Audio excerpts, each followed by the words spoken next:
Bismillahirrahmanirrahim. Assalamualaikum warahmatullahi wabarakatuh.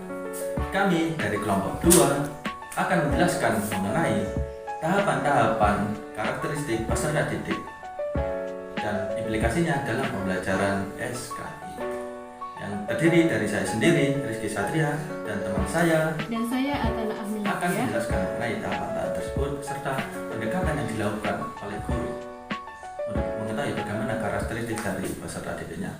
Yang pendekatan pertama yaitu pendekatan behavioristik. Pendekatan behavioristik adalah suatu pengamatan yang pengamatan tentang perilaku manusia. Yang mana pada pendekatan ini guru mengamati kepada peserta didiknya bagaimana tingkah laku anak didiknya tersebut. Dan pendekatan ini memiliki tahapan-tahapan dalam menganalisa tingkah laku anak didiknya. Yang pertama yaitu bisa kita lihat yaitu pilih perilaku tertentu yang akan diubah. Kemudian yang kedua, perhatikan dengan baik peristiwa di kelas ketika perilaku itu terjadi. Kemudian yang ketiga yaitu mengembangkan serta menerapkan sebuah rencana berlandaskan hasil pengamatan. Terus kemudian yang keempat yaitu mengevaluasi hasil rencana atau strategi tersebut. Apakah dari strategi tersebut berhasil ataupun tidak? Apabila berhasil, berarti seorang guru sudah berhasil untuk menerapkan pendekatan ini. Nah, contoh dari pendekatan ini yang dikemukakan oleh Pavlov yaitu dia menggunakan seekor anjing yang mana dia memberi anjing tersebut makanan. Yang mana ketika memberi makanan maka anjing tersebut mengeluarkan air liurnya. Kemudian Pavlov mencobanya dengan memberi makanan. Kemudian diikuti dengan bunyi setelah 30 detik diikuti dengan bunyi alarm. Yang mana air liurnya itu keluar. Kemudian sebanyak 32 kali dia mencobanya dan pada ke-33 kalinya dia hanya menggunakan alarm tersebut yang mana anjing tersebut langsung mengeluarkan air liurnya tanpa dikasih makanan, sehingga kita bisa ambil kesimpulan bahwasanya ketika seorang guru memberi anak didiknya pembelajaran hanya dengan metode itu aja, maka otaknya atau kemampuannya akan tergerus karena peserta didik itu tidak bisa mengeluarkan kemampuan yang dia milikinya. Kemudian pendekatan yang kedua yaitu pendekatan kognitif. Pendekatan kognitif adalah suatu pendekatan yang terfokus kepada pola berpikir serta proses mental anak didik, yaitu untuk mengetahui bagaimana tingkah laku untuk memperbaiki perilaku anak tersebut untuk menjadi lebih baik untuk kedepannya. Sehingga ide pokok di dalam pendekatan ini yaitu sebuah pemahaman terhadap suatu pengalaman yang sangat berdampak kepada emosional anak, kepada psikologis, tingkah laku anak tersebut. Kemudian pada pendekatan ini sangat menegaskan mengenai sesuatu yang berjalan di dalam pikiran seseorang individu, yaitu bagaimana seorang individu ketika berpikir, menghafal, menangkap, bahasa, memukul berbagai permasalahan. Jadi pada pendekatan ini yaitu yang sangat dibahas, yang ditekankan yaitu bagaimana anak tersebut berpikir kognitif terhadap kognitifnya. Dan pada pendekatan ini didukung oleh seorang biologi serta psikologis yang bernama Piaget, yaitu dia mengemukakan suatu teori pada perkembangan kognitif ini. Pendekatan yang ketiga yaitu pendekatan humanistik. Pendekatan humanistik yaitu suatu pendekatan yang memfokuskan bagaimana seorang guru dapat memanusiakan siswanya. Yang mana pada pendekatan ini guru haruslah untuk bersikap ramah. Seorang guru harus memiliki sebuah empati yang besar kepada siswanya. Seorang guru harus dapat menyampaikan pelajaran dengan baik, dengan sopan, dengan kata-kata yang lembut, sehingga seorang siswa mendapatkan ilmu dengan baik. Kemudian yaitu seorang guru haruslah untuk mempererat jalinan kerjasama yang baik kepada siswanya, sehingga seorang siswa mendapatkan ilmu yang baik dan seorang guru dapat mentransferkan ilmunya kepada anak didiknya. Kemudian manfaat dari pendekatan ini yaitu dapat membangun karakter siswa, dapat membiasakan untuk melaksanakan kegiatan atau suatu hal yang bersifat demokratis, membangun situasi pembelajaran yang baik, dan dapat membuat anak didik itu menjadi lebih semangat dalam pembelajaran dan mengubah pemikiran yang jelek anak menjadi pemikiran yang lebih baik. Kemudian menurut Abraham Maslow, bahwasanya pada pendekatan ini memiliki 5 tahapan kebutuhan yang dibutuhkan oleh seorang siswa atau semua manusia itu membutuhkannya, yaitu kebutuhan dasar fisiologis, yaitu kebutuhan seorang manusia akan harus untuk dipenuhi karena mendesak yang berkaitan terhadap kelangsungan hidupnya. Contohnya seorang manusia membutuhkan makan, minum, udara, dan lain sebagainya. Kemudian kedua, kebutuhan terhadap rasa aman. Ketika seorang siswa mendapatkan rasa aman ketika belajar, maka ia akan sangat bahagia untuk melaksanakan pembelajaran tersebut. Dan apabila dia merasakan rasa yang tidak aman, tidak enak ketika belajar, maka dia akan melakukan pembelajaran dengan rasa yang terpaksa. Kemudian kebutuhan yang ketiga yaitu kebutuhan akan rasa cinta serta memiliki, yaitu kebutuhan yang memotivasi seseorang individual untuk berhubungan dengan orang lain, sehingga seorang anak itu tidak introvert dalam berhubungan dengan temannya, dengan gurunya apalagi. Kemudian kebutuhan terhadap rasa harga diri, yang mana kebutuhan yang mencakup seorang siswa ingin memperoleh sebuah sanjungan, sebuah persaingan, penguasaan, sehingga dalam kebutuhan ini seorang siswa menjadi lebih percaya diri. Kemudian kebutuhan yang terakhir yaitu kebutuhan terhadap kepada kematangan diri, yaitu sebuah kebutuhan dari semua kebutuhan yang dimiliki tingkat tertinggi yang telah diselesaikan oleh Maslow. Maka pada pendekatan ini proses pembelajaran bisa dibilang berhasil ketika kita beranjak ke manfaat mempelajari karakteristik anak didik. Bagi peserta didik, manfaat seorang guru untuk mempelajari, memahami karakteristiknya, yaitu seorang peserta didik akan merasa ketika mendapatkan pembelajaran itu secara maksimal. Kemudian peserta didik mendapatkan sebuah perlakuan secara adil. Kemudian tidak memiliki suatu diskriminasi ketika seorang guru dapat memahami dirinya. Kemudian peserta didik mendapatkan pendidikan secara maksimal. Kemudian yang terakhir yaitu peserta didik dapat menyelesaikan permasalahannya karena guru mampu untuk memahami bagaimana karakteristik anak didik, karena dari satu siswa ke siswa yang lainnya itu memiliki karakteristik berbeda, sehingga ketika anak tersebut memiliki sebuah permasalahan maka guru dapat menyelesaikannya. Kemudian manfaat bagi guru yaitu guru akan bisa menggambarkan keadaan dari anak didiknya, bagaimana anak didik itu, karena tidak semua anak didik itu memiliki sifat yang sama, sehingga guru dapat memahami, tidak langsung memutuskan anak ini nakal. Maka dari itu dengan memahami maka guru tersebut bisa mengetahui bagaimana sifat anak tersebut. Kemudian guru bisa mempersiapkan sebuah pembelajaran yang baik. Kemudian guru bisa menumbuhkan kemampuan kepada anak didiknya, dapat memunculkan bagaimana potensi yang ada di dalam anak didiknya, karena anak didik itu tidak semuanya periang, bisa berbaur, terdapat anak yang introvert. Jadi ketika seorang guru bisa memahami karakteristik anak tersebut, maka guru tersebut dapat menumbuhkan potensi yang ada di dalam anaknya. Kemudian itu guru bisa untuk memahami kelebihan anaknya. Kemudian yang terakhir, guru dapat mengetahui kelemahan yang dimiliki anak tersebut. Jadi guru dapat memberi sebuah wejangan agar anak tersebut dapat menutupi kelemahan dirinya. Selanjutnya akan saya serahkan kepada teman saya. Mari. Ya, terima kasih kepada Saudara Satria. Nah, baik, selanjutnya saya Atana Ahmiladia. Di sini saya akan melanjutkan pembahasan mengenai perkembangan peserta didik dan implikasinya pada pembelajaran SKI. Yang pertama adalah perkembangan peserta didik. Nah, jadi perkembangan peserta didik ini dibagi menjadi 3 bahasan. Yang pertama, melalui perkembangan kognitif, yang kedua, perkembangan moral, dan yang ketiga, perkembangan sosialnya. Yang pertama adalah perkembangan kognitif. Perkembangan kognitif di sini dibagi menjadi 2 teori, yang mana yang pertama teori dari Jean Piaget dan yang kedua adalah teori dari Vygotsky. Jean Piaget, ia membagi perkembangan kognitif anak menjadi 4 tahapan.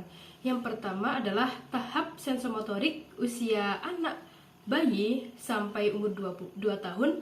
Yang kedua tahap operasional, yaitu anak usia 2-7 tahun. Yang ketiga tahap operasional, yaitu anak usia 7-11 tahun. Dan yang keempat adalah tahap operasional formal, yaitu anak usia 11 tahun hingga ke atas. Yang pertama adalah tahap sensori motor, yaitu anak pada saat ini ia berkembang hanya melalui panca inderanya. yaitu dari penglihatannya, dari pendengarannya, dan juga dari gerakan-gerakan dan juga sentuhannya. Nah, untuk itulah tahap ini sangat diperlukan pembangunan pemikiran agar nantinya akan menjadi intelijensi yang kuat bagi anak, guna mempermudah anak pada saat ia mulai beranjak dewasa. Nah, selain itu, anak di sini juga dapat merespon perbuatan yang dilakukan oleh orang dewasa.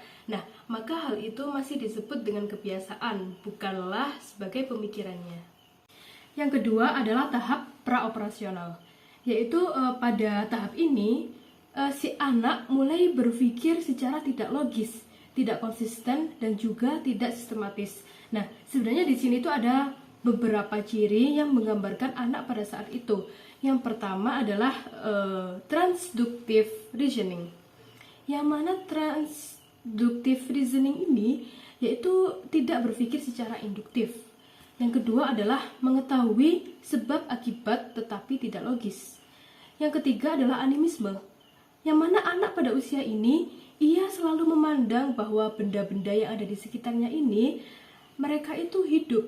Yang keempat ada artificialism, yang mana ia memandang bahwa segala sesuatu di dunia ini itu mempunyai jiwa layaknya manusia.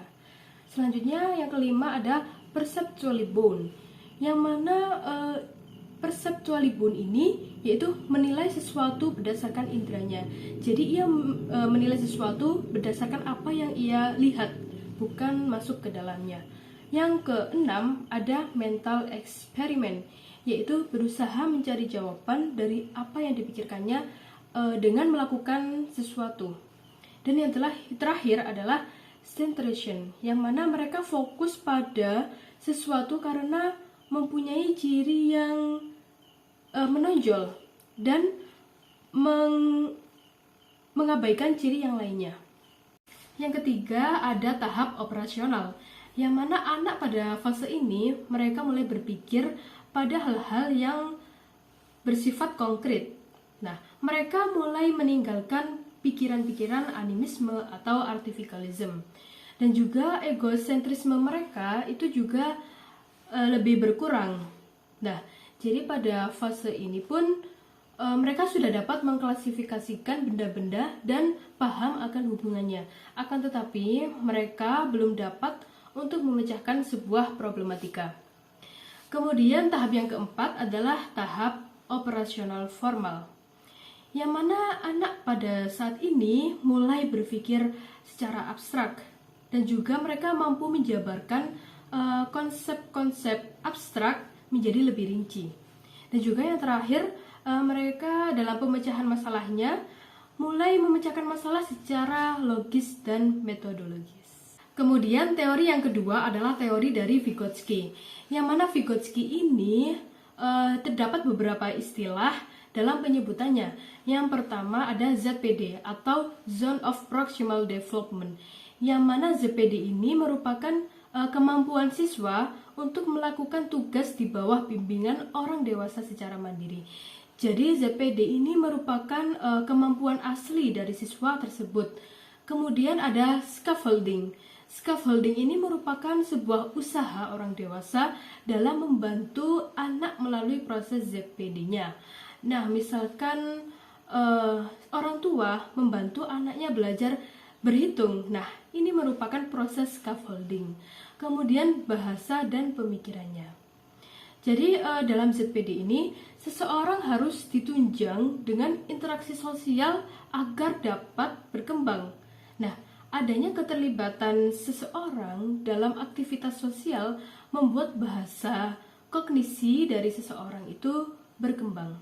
Jadi pada dasarnya teori yang dipikirkan oleh Vygotsky ini sangat mendukung seorang siswa atau seorang anak itu untuk belajar atau mengembangkan kognitifnya dengan lingkungan sosialnya agar mereka juga mampu mengembangkan bahasanya. Nah, di sini merupakan gambaran bagaimana sih teori Vygotsky itu bekerja. Nah, teman-teman bisa nge-pause video ini. Nah, selanjutnya kita membahas tentang perkembangan moral anak.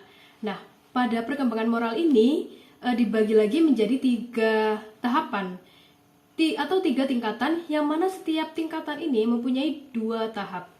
Nah, yang pertama adalah tahap atau tingkat prakonvensional. Nah, pada tingkat prakonvensional ini terdapat 2 tahapan. Yang pertama ada tahap hukuman dan kepatuhan, dan yang kedua ada tahap relativis instrumental. Nah, apa sih yang maksudnya hukuman dan kepatuhan ini? Jadi maksud dari hukuman dan kepatuhan ini adalah anak mereka berpikir tentang apa sih konsekuensi dari apa yang mereka lakukan.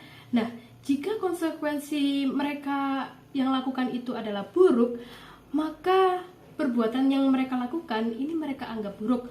Misalnya seperti ini, si anak berkata, saya nggak mau berbohong karena kalau berbohong nanti akan dipukul oleh ibu saya. Nah, mereka akan berpikir kalau perbuatan bohong ini adalah perbuatan buruk karena konsekuensi yang akan mereka dapatkan itu adalah keburukan, yaitu dipukul. Nah, kemudian yang kedua adalah relativis instrumental. Nah, jadi relativis instrumental ini adalah ketika anak menganggap perbuatannya benar apabila ada pikiran di diri mereka, apa sih untungnya bagi aku, apa sih untungnya. Nah, misalnya seperti ini. Jika aku berbuat baik kepada Jono, pasti Jono akan berbuat baik kepadaku. Nah, itu adalah contoh dari relativis instrumental karena adanya hubungan timbal balik antar seseorang. Kemudian yang kedua ada tingkat konvensional, yang mana tingkat konvensional ini juga dibagi lagi menjadi 2 tahapan. Yang pertama ada tahap anak baik, dan yang kedua ada tahap hukum dan ketertiban. Yang pertama tahap anak baik, maksudnya adalah anak di sini menyesuaikan diri terhadap peraturan dengan tujuan untuk menyenangkan orang lain. Misalnya seperti ini, kalau ayah tahu aku telah berbohong, maka ayah itu tidak akan baik lagi kepadaku. Nah, maka dari itu saya tidak akan berbohong. Selanjutnya tahap yang kedua adalah tahap orientasi hukum dan ketertiban. Maksudnya adalah anak menyesuaikan diri karena turut memperhatikan kepentingan orang lain dan bukan sekedar karena kepentingan kelompoknya sendiri. Misalnya, saya harus taat kepada hukum karena itu adalah kewajiban saya sebagai warga negara yang baik. Nah, hal itu juga akan membuat kehidupan saya lancar dan mudah bagi semua pihak. Tingkatan yang ketiga adalah tingkat pasca konvensional, yang mana dibagi juga menjadi 2 tahapan. Tahap yang pertama adalah tahap orientasi kontrak sosial legalitas, dan yang kedua adalah tahap prinsip etika universal. Yang pertama, orientasi kontrak sosial legalitas, maksudnya yaitu anak menyesuaikan diri untuk memperoleh penghargaan dari orang lain. Jadi, memberi penilaian selalu dari sudut kesejahteraan masyarakat dan mempertahankan serta memperjuangkan kesamaan hak bagi semua orang. Misalnya, saya taat pada peraturan atau hukum karena suatu masyarakat itu tidak akan dapat berfungsi baik kecuali bila warganya saling mematuhi peraturan tersebut dan juga menghormatinya. Kemudian yang terakhir yaitu tahap orientasi prinsip etika universal. Maksudnya adalah individu menyesuaikan diri supaya tidak menyakiti diri sendiri dan hidup sesuai dengan prinsip etika yang universal. Misalnya, kekerasan artinya menginjak-injak hak asasi orang lain. Kehidupan manusia adalah suci dan harus didahulukan kepentingannya. Nah, pembahasan selanjutnya yaitu tentang perkembangan moral peserta didik. Di sini sebenarnya ada 8 tahapan, akan tetapi hanya 5 saja yang berhubungan dengan pembelajaran. Nah, yang pertama yaitu tahapan tentang percaya versus tidak percaya. Yang kedua, otonomi versus ragu-ragu. Yang ketiga, inisiatif versus rasa bersalah. Yang keempat, industri versus inferior. Dan yang kelima, identitas diri versus kekacauan peran. Tahapan yang pertama ini adalah percaya versus tidak percaya, yang mana terjadi pada usia bayi sampai 1 tahun. Nah, jadi mereka timbul rasa percaya karena faktor dari orang tua atau orang di sekelilingnya. Jadi jika orang tua mereka itu menyayangi mereka, menganggap mereka itu ada, selalu melindungi bayi tersebut, nah maka timbullah rasa percaya bayi terhadap orang lain atau terhadap orang tuanya. Nah, lain halnya dengan orang tua yang selalu membiarkan anaknya, yang tidak melindunginya dan acuh kepada bayi tersebut, maka si bayi itu akan merasa tidak percaya. Bayi akan merasa tidak percaya pada lingkungannya dan juga pada orang lain. Tahap yang kedua adalah tahap otonomi versus ragu-ragu. Terjadi pada anak usia 2-3 tahun. Nah, jadi kunci dalam hal ini yaitu adalah kesempatan. Jadi jika seseorang atau orang dewasa memberikan dukungan dan kesempatan kepada anak untuk selalu menuruti keinginan sosialnya, maka akan timbul sifat mandiri atau sifat otonomi pada diri anak tersebut.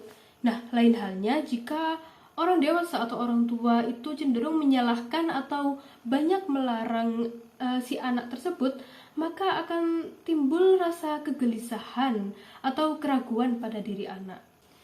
Tahap yang ketiga adalah tahap inisiatif versus rasa bersalah. Terjadi pada anak usia 4-5 tahun. Kata kunci di sini adalah dukungan.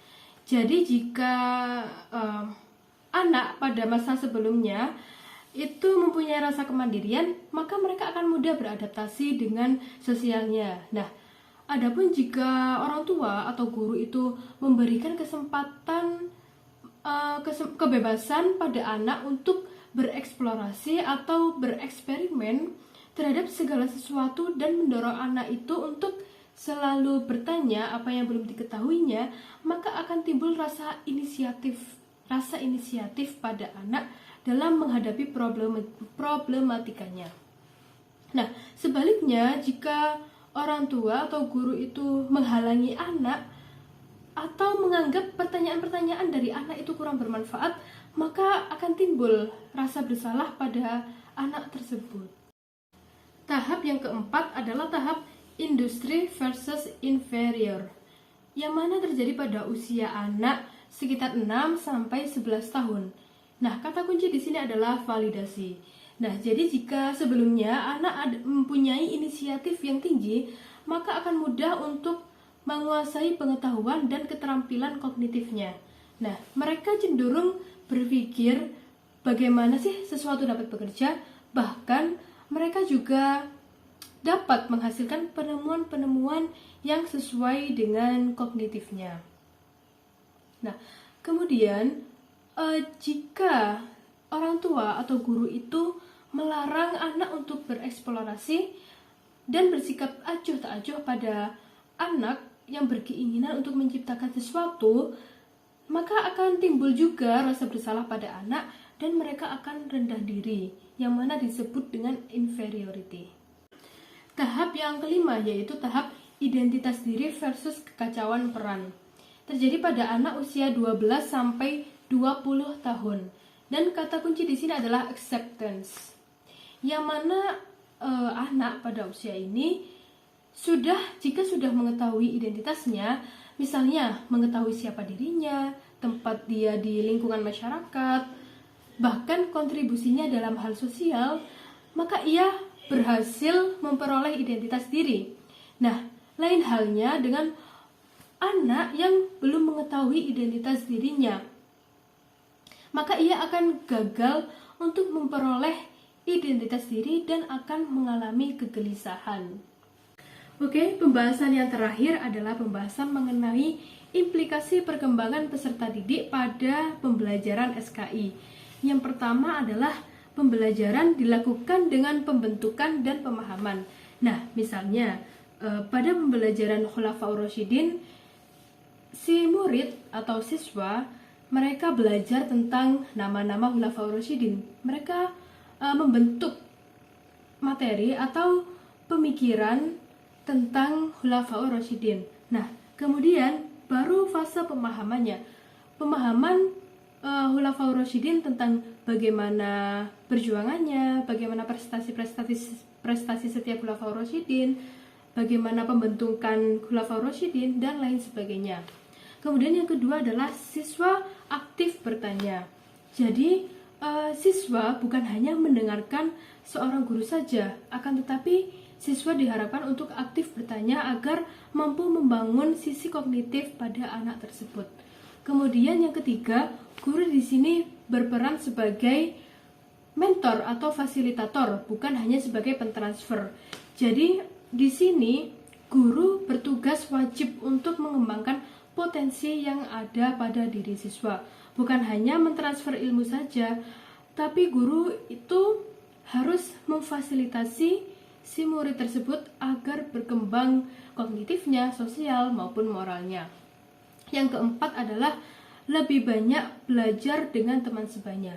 Nah, ini sesuai dengan teori yang diajarkan oleh Vygotsky, yang mana siswa harus lebih banyak untuk belajar dengan teman sebaya atau gurunya. Misalnya, pada pembelajaran Khulafaur Rasyidin dibagi menjadi 4 kelompok.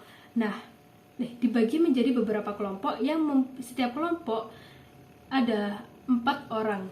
Nah, jadi setiap orang ini mereka akan menjelaskan setiap Khulafaur Rasyidin ke teman sebayanya. Nah, untuk itu maka akan timbul atau akan kebangun sisi kognitif dari mereka, dan juga mereka akan tidak malu untuk bertanya jika dengan teman sebayanya. Kemudian yang kelima adalah pembelajaran moral dengan mencontoh sifat Nabi Muhammad SAW. Jadi bagaimana cara membangun moral yang baik, yaitu dengan mencontoh sifat Nabi Muhammad SAW. Kemudian yang terakhir yaitu mengintegrasikan pendidikan masa lalu dengan masa sekarang. Nah, misalnya pada pembelajaran dinasti Abbasiyah, kan mereka mempunyai pendidikan yang maju. Nah, itu si siswa diharapkan untuk mempelajari bagaimana pendidikan di masa itu bisa maju, maka diharapkan juga bagi siswa itu untuk mengaplikasikannya pada masa sekarang. Nah, terima kasih. Mungkin itu saja yang bisa kelompok 2 presentasikan. Atas kurang dan lebihnya kami memohon maaf sebesar-besarnya. Terima kasih atas perhatiannya. Wassalamualaikum warahmatullahi wabarakatuh.